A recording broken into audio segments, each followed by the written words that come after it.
Oswego Public Library, and today we're crafting at home. Today we're going to make some bird feeders that are shaped like a heart, because it's almost Valentine's Day and we're going to show our feathered friends some love. And did you know that February is National Bird Feeding Month? And with all the snow that we've had lately, I think the birds are going to be happy to have some extra food. So here we go. Whenever we make things, we always make sure we have all of our supplies ready.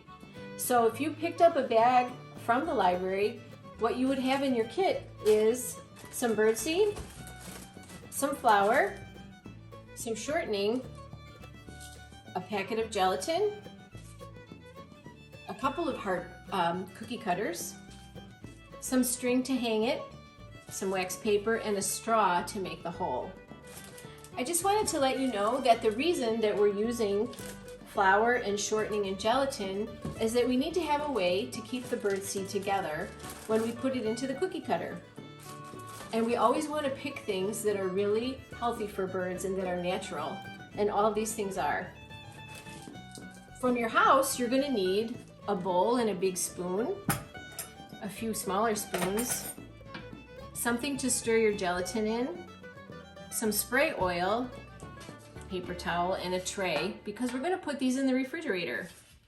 So first, we're going to take our wax paper and put it on our tray. There we go. And we're going to take our paper towel and our spray oil. We're just going to spray a little bit.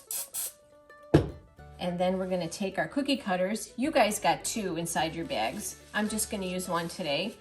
But we're going to put some oil inside. That's going to make it easier for us to get the heart out. We'll just leave that on the tray for now. Okay?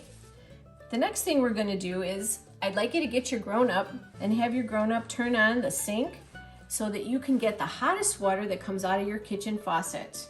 Okay? I've already done that, and I've got it right here in my little container. So we're going to take our gelatin. I think we'll cap the oil again though, and we'll put it to the side. We're going to take our gelatin and we're going to put it into whatever container that we know we can have hot water in. Alrighty? The next thing we're going to do then is we're going to measure a half a cup of the very, very hot water. This container that I used already has some markings on it for that, so I don't need an extra measuring cup. So I'll fill it up to the 1/2 cup line, put that aside. And I'm going to take the small spoon and I'm going to have to stir it. Now, gelatin is just like making Jell-O. That's where the word comes from, in case you were wondering.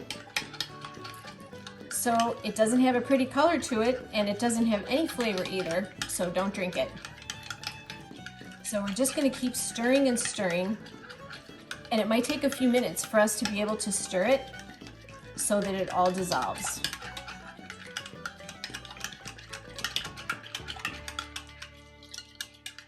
We can actually set it aside for a few minutes and we can start the next part. We can stir it a little bit while we're waiting. So now we're going to get our big mixing bowl, take the spoon out, and here's the order that I want you to open up your baggies and dump. So we're going to dump all of the birdseed first, and then we're going to dump the flour on top of the birdseed. Get it all out there, okay? And we're going to mix those 2 things together. So we're kind of coating the birdseed with flour. If you've ever made cookies before, you'll think that there's a lot of similarities in how we make this. But we're making food for birds, so it all makes sense. Now you're going to take your shortening out of your little cup and cut it up in some little pieces and kind of put the little pieces around. It's okay if you touch it. It's a little greasy, but it's okay. Okay? Just like that. So after we've got them in little pieces, we're going to take our spoon and we're just going to kind of smoosh it around. Did you know smooshing is a correct term in the cooking world? Maybe not. Now remember, we're going to be pouring some hot water with gelatin on top of this, which will help to melt the shortening as well. But we want to kind of keep stirring it so that we can make the shortening into small enough pieces that it's going to help us in holding all of this together when we put it into our heart cookie cutter.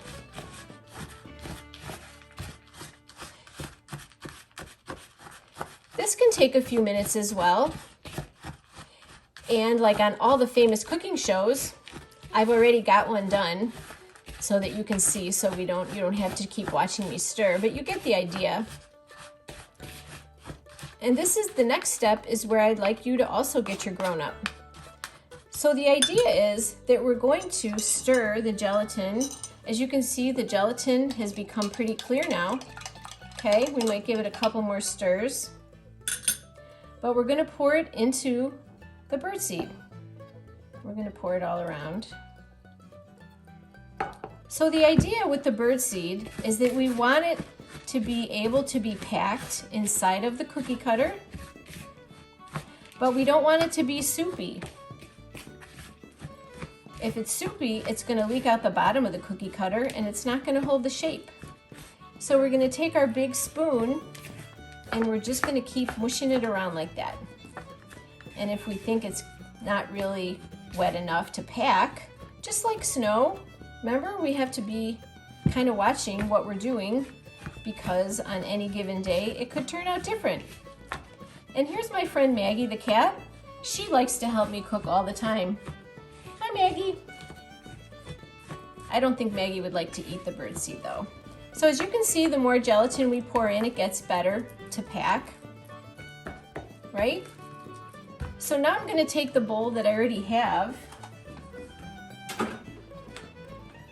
and this one is all packed well. So now we're gonna take our tray, that yours will have 2 cookie cutters on it, and really you can use any cookie cutters that you have at your house. Actually, the cookie cutter I have here, it's actually smaller than the one that you had in your bag, but it's gonna work the same way. So here's what it looks like. So if we can push it down and hold it together, we're gonna spoon this with a little spoon into our cookie cutter. And really, it's okay if it's messy. It's okay if you get some on the tray. So we're gonna put in as much as we can by using our little spoon. But then guess what? We're gonna take our fingers and we're gonna push it down as hard as we can. So I'm pushing and I'm pushing and I'm making it hard. Packing it in is what we're doing, as you can see. So now we actually have more room. We made more room by pushing it down as hard as we can.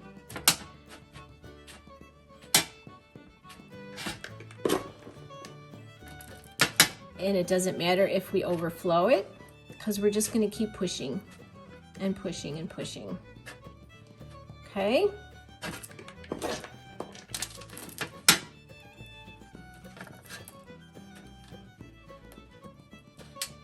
So we can tell that we did a good job in mixing because it's really holding together well. Another thing that you got in your bag was a straw. The reason that I gave you a straw, I gave you a lot of straws actually, because you should be able to make a lot of hearts. So we're gonna push the straw down in the middle. We don't want the straw to be too close to the edge because we want it to all stick together. We don't want it to break off. So now there's a little hole, and the hole is gonna be for this. As you can see, this is one that's already done, and we put a string through the hole, so that will come at the end. We're not gonna be able to show this at the end as well, because we're gonna have to put these in the refrigerator for a few hours. So I wanted you to see that you can take the string that came in your bag. You got multiple strings and multiple colors, so you can pick. So now once we've got it packed down, we don't want to pack it too much more after we put the hole in. We can actually even leave the straw in if we want.